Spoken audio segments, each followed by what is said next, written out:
IELTS 17, 2022, Test 2. This is the IELTS listening test. You will hear a number of different recordings and you will have to answer questions on what you hear. There will be time for you to read the instructions and questions and you will have a chance to check your work. All the recordings will be played once only. The test is in 4 parts. At the end of the test, you will be given 10 minutes to transfer your answers to the answer sheet. Now turn to Part 1.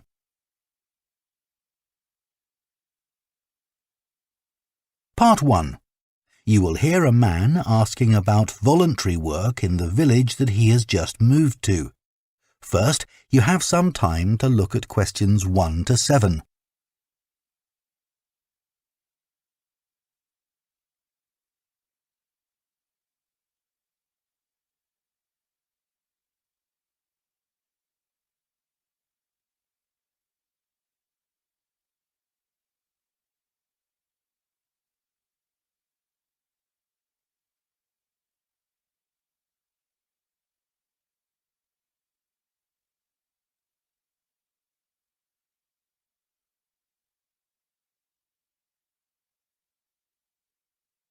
Now listen carefully and answer questions 1 to 7. Hello, Jane Fairbanks speaking. Oh, good morning. My name's Frank Pritchard. I've just retired and moved to Southo. I'd like to become a volunteer, and I gather you coordinate voluntary work in the village? That's right. What sort of thing could I do? Well, we need help with the village library. We borrow books from the town library, and individuals also donate them. So one thing you could do is get involved in collecting them, if you've got a car, that is. Yes, that's no problem. The times are pretty flexible, so we can arrange it to suit you. Oh, another thing is the records that we keep of the books we're given, and those we borrow and need to return to the town library. It would be very useful to have another person to help keep them up to date. Right. I'm used to working on a computer. I presume they're computerized? Oh, yes. Is the library purpose-built? I haven't noticed it when I've walked around the village. No, we simply have the use of a room in the village hall. The West Room. It's on the left as you go in. Oh, I must go and have a look inside the hall. Yes, it's a nice building. Do you run a lunch club in the village for elderly people? I know a lot of places do. Yes, we have a very successful club. I could help with transport, if that's of any use. Oh, definitely. People come to the club from neighbouring villages, and we're always in need of more drivers. And does the club have groups that focus on a particular hobby too? I could get involved in 1 or 2, particularly if there are any art groups. Excellent. I'll find out where we need help and get back to you. Fine. What about help for individual residents? Do you arrange that at all? Yes, we do it as a one-off. Oh, in fact, there's Mrs. Carroll. She needs a lift to the hospital next week, and we're struggling to find someone. When's her appointment? On Tuesday.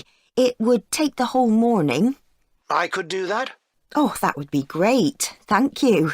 And also next week, we're arranging to have some work done to Mr. Salisbury's house before he moves, as he isn't healthy enough to do it himself. We've got some people to decorate his kitchen, but if you could do some weeding in his garden, that would be wonderful. OK, I'd enjoy that.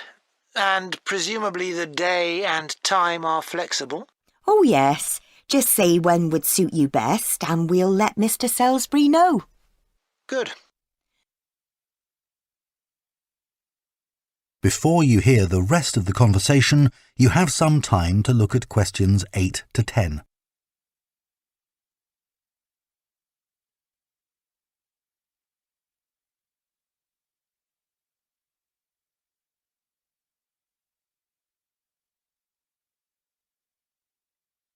Now listen and answer questions 8 to 10. The volunteers group also organises monthly social events, which is a great way to meet other people, of course. Uh-huh. So next month, on the 19th of October, we're holding a quiz. A couple of residents are great at planning unusual ones, and we always fill the village hall.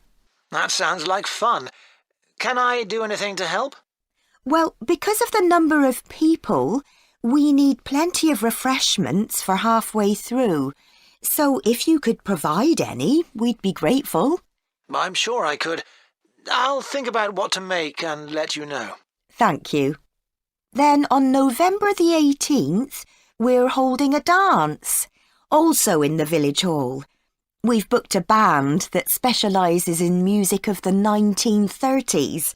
They've been before, and we've had a lot of requests to bring them back. I'm not really a dancer, but I'd like to do something to help. Well, we sell tickets in advance, and having an extra person to check them at the door as people arrive would be good. It can be quite a bottleneck if everyone arrives at once. OK, I'm happy with that. We're also arranging a New Year's Eve party. We're expecting that to be a really big event, so instead of the village hall, it'll be held in the Mountfort Hotel. The... Mountfort. MOUNTFORT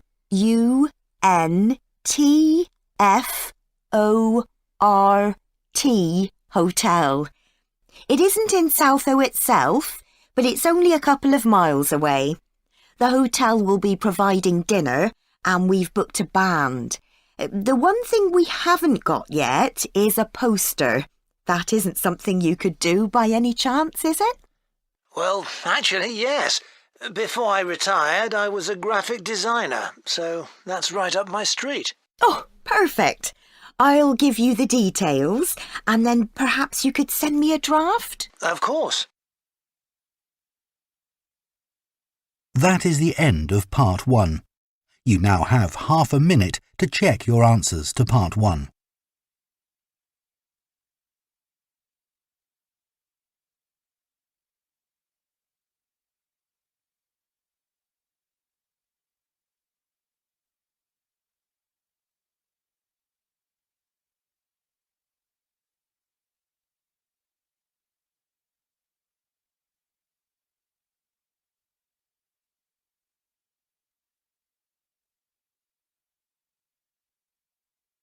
Part 2.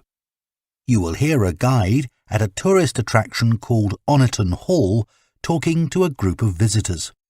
First, you have some time to look at questions 11 to 14.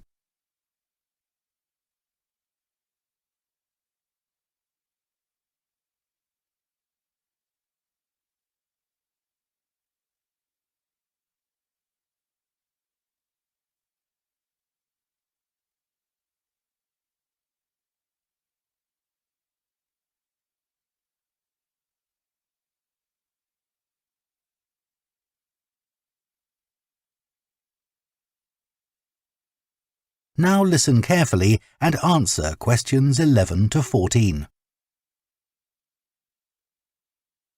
Good morning and welcome to Oniton Hall, one of the largest estates in the area.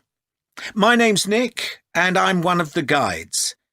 I'll give you a brief introduction to the estate while you're sitting down, and then we'll walk round. The estate consists of the house, gardens, parkland and farm, and it dates back to the 14th century. The original house was replaced in the late 17th century, and of course it has had a large number of owners.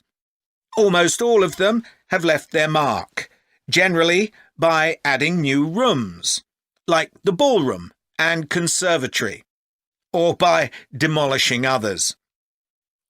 The farm looks much as it's always done, although the current owner has done a great deal of work to the flower beds.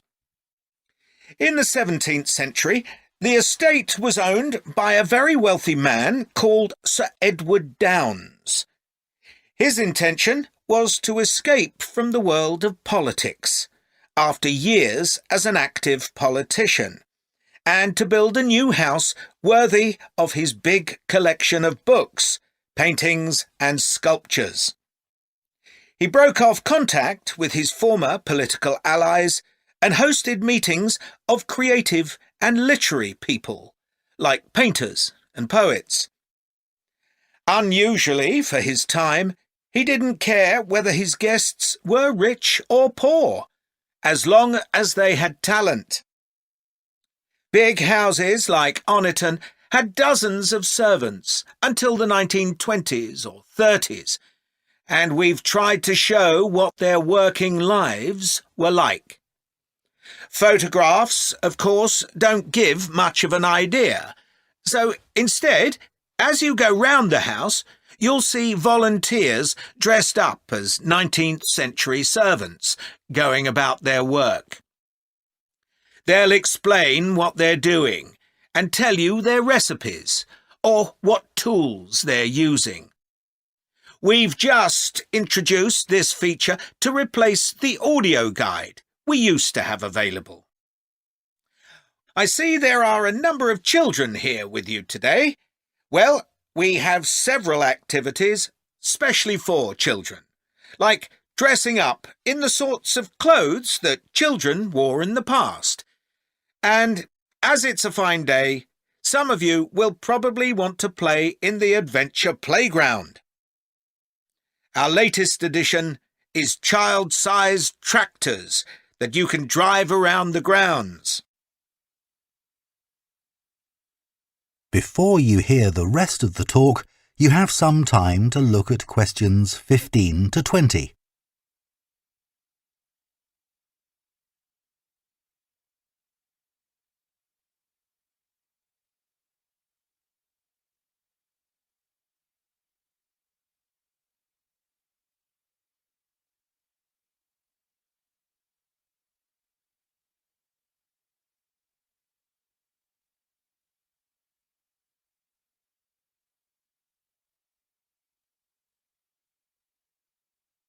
Now listen and answer questions 15 to 20. We'll also be going into the farm that's part of the estate, where there's plenty to do. Most of the buildings date from the 18th century, so you can really step back into an agricultural past. Until recently, the dairy was where milk from the cows was turned into cheese. It's now the place to go for lunch, or afternoon tea, or just a cup of coffee and a slice of homemade cake. The big stone building that dominates the farm is the large barn, and in here is our collection of agricultural tools. These were used in the past to plough the earth, sow seeds, make gates, and much more. There's a small barn, also made of stone, where you can groom the donkeys and horses to keep their coats clean. They really seem to enjoy having it done, and children love grooming them. The horses no longer live in the stables, which instead is the place to go to buy gifts, books, our own jams and pickles, and clothes and blankets made of wool from our sheep. Outside the shed, which is the only brick building, you can climb into a horse-drawn carriage for a lovely, relaxing tour of the park and farm. The carriages are well over 100 years old. And finally, the parkland, which was laid out in the 18th century with a lake and trees that are now well established. You'll see types of cattle and sheep that are hardly ever found on farms these days. We're helping to preserve them, to stop their numbers falling further. OK, well, if you'd like to come with me, we will start. That is the end of part 2. You now have half a minute to check your answers to part 2.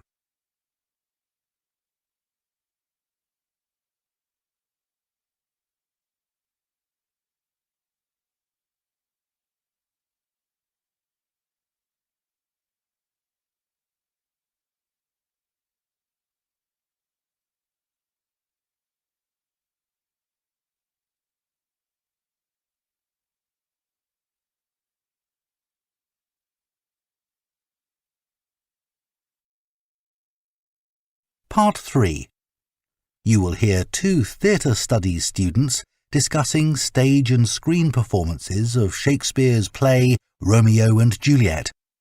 First, you have some time to look at questions 21 and 22.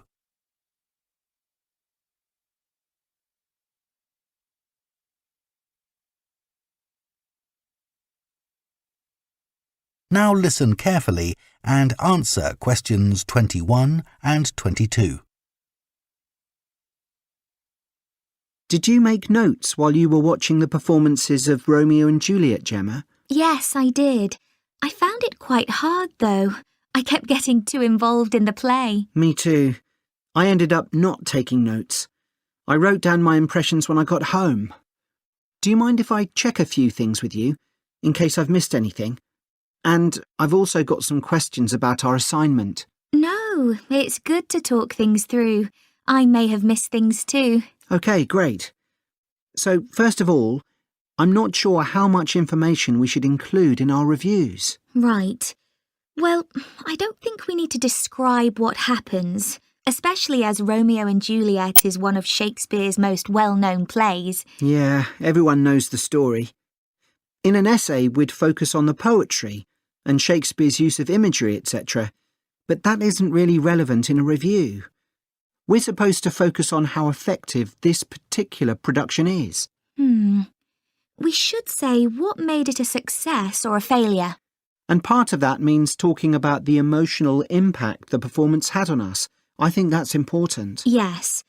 And we should definitely mention how well the director handled important bits of the play, like when Romeo climbs onto Juliet's balcony. And the fight between Mercutio and Tybalt. Yes. It would also be interesting to mention the theatre space and how the director used it, but I don't think we'll have space in 800 words. No, OK. That all sounds quite straightforward. Before you hear the rest of the discussion, you have some time to look at questions 23 to 30.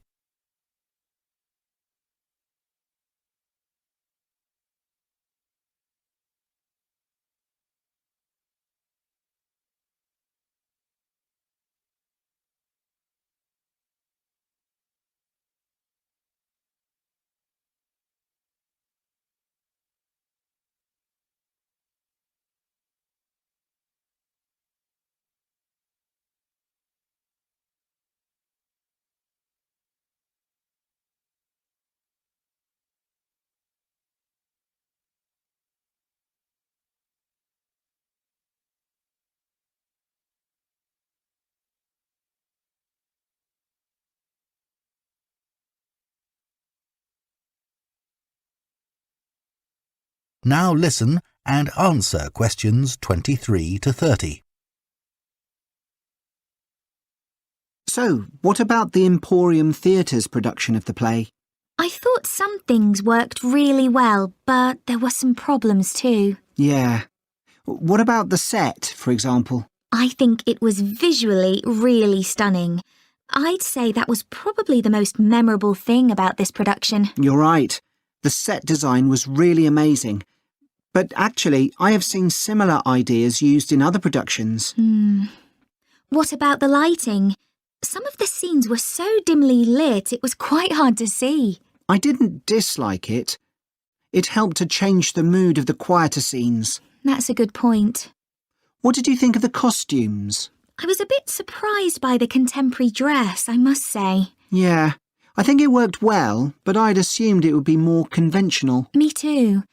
I liked the music at the beginning, and I thought the musicians were brilliant, but I thought they were wasted because the music didn't have much impact in Acts 2 and 3. Yes, that was a shame. One problem with this production was that the actors didn't deliver the lines that well. They were speaking too fast. It was a problem, I agree, but I thought it was because they weren't speaking loudly enough, especially at key points in the play. I actually didn't have a problem with that. It's been an interesting experience watching different versions of Romeo and Juliet, hasn't it? Definitely. It's made me realise how relevant the play still is. Right. I mean, a lot's changed since Shakespeare's time, but in many ways nothing's changed. There are always disagreements and tension between teenagers and their parents. Yes, that's something all young people can relate to, more than the violence and the extreme emotions in the play. How did you find watching it in translation? Really interesting. I expected to find it more challenging, but I could follow the story pretty well. I stopped worrying about not being able to understand all the words and focused on the actors' expressions. The ending was pretty powerful. Yes, that somehow intensified the emotion for me. Did you know Shakespeare's been translated into more languages than any other writer? What's the reason for his international appeal, do you think? I was reading that it's because his plays are about basic themes that people everywhere are familiar with. Yeah, and they can also be understood on different levels. The characters have such depth. Right, which allows directors to experiment and find new angles. That's really important because... That is the end of Part 3. You now have half a minute to check your answers to Part 3.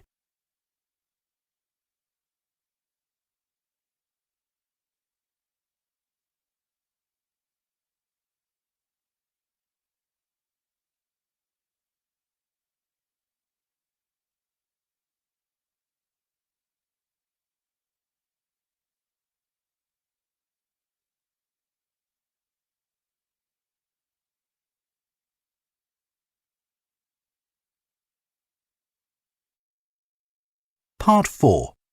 You will hear a lecturer on a languages course talking about the impact of digital technology on Icelandic, the native language of Iceland. First, you have some time to look at questions 31 to 40.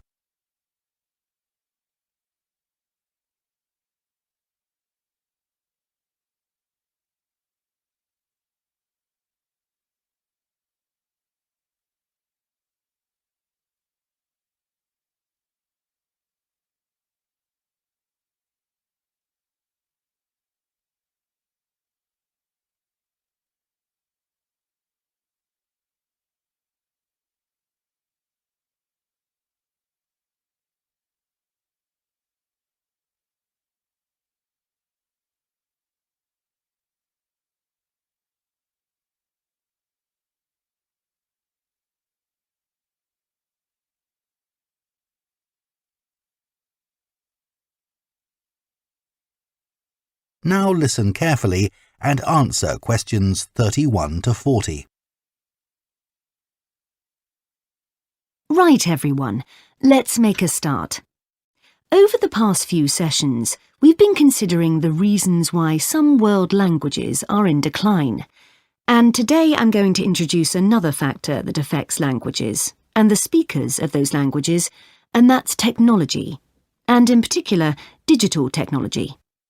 In order to illustrate its effect, I'm going to focus on the Icelandic language, which is spoken by around 321,000 people, most of whom live in Iceland, an island in the North Atlantic Ocean. The problem for this language is not the number of speakers, even though this number is small, nor is it about losing words to other languages, such as English. In fact, the vocabulary of Icelandic is continually increasing, because when speakers need a new word for something, they tend to create one, rather than borrowing from another language. All this makes Icelandic quite a special language. It's changed very little in the past millennium, yet it can handle 21st century concepts related to the use of computers and digital technology. Take, for example, the word for web browser. This is vafri in Icelandic, which comes from the verb to wander. I can't think of a more appropriate term because that's exactly what you do mentally when you browse the internet. Then there's an Icelandic word for podcast, which is too hard to pronounce, and so on. Icelandic, then, is alive and growing, and it's a big but, young Icelanders spend a great deal of time in the digital world, and this world is predominantly English. Think about smartphones. They didn't even exist until comparatively recently, but today young people use them all the time to read books, watch TV or films, play games, listen to music and so on. Obviously, this is a good thing in many respects because it promotes their bilingual skills. But the extent of the influence of English in the virtual world is staggering, and it's all happening really fast. For their parents and grandparents, the change is less concerning because they already have their native speaker skills in Icelandic. But for young speakers, well, the outcome is a little troubling. For example, teachers have found that playground conversations in Icelandic secondary schools can be conducted entirely in English, while teachers of much younger children have reported situations where their classes find it easier to say what is in a picture using English rather than Icelandic. The very real and worrying consequence of all this is that the young generation in Iceland is at risk of losing its mother tongue.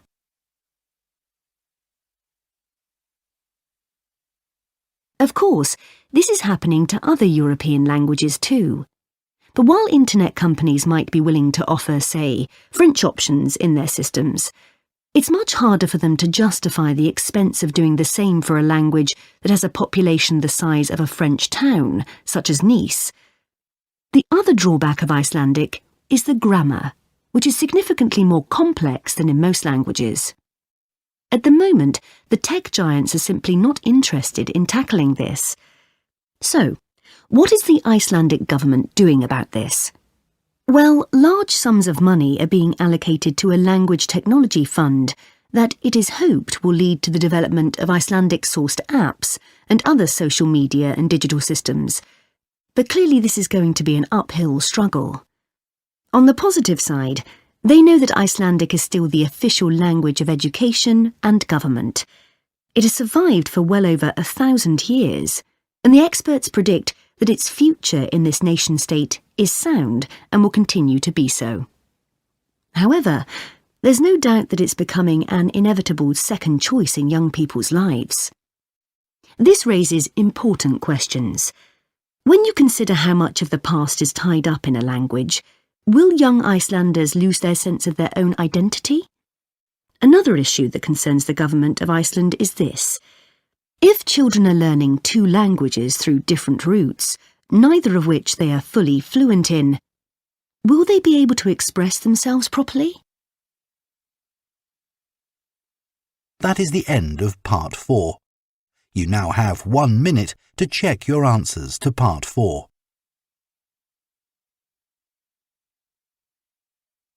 That is the end of the listening test. In the IELTS test, you would now have 10 minutes to transfer your answers to the answer sheet.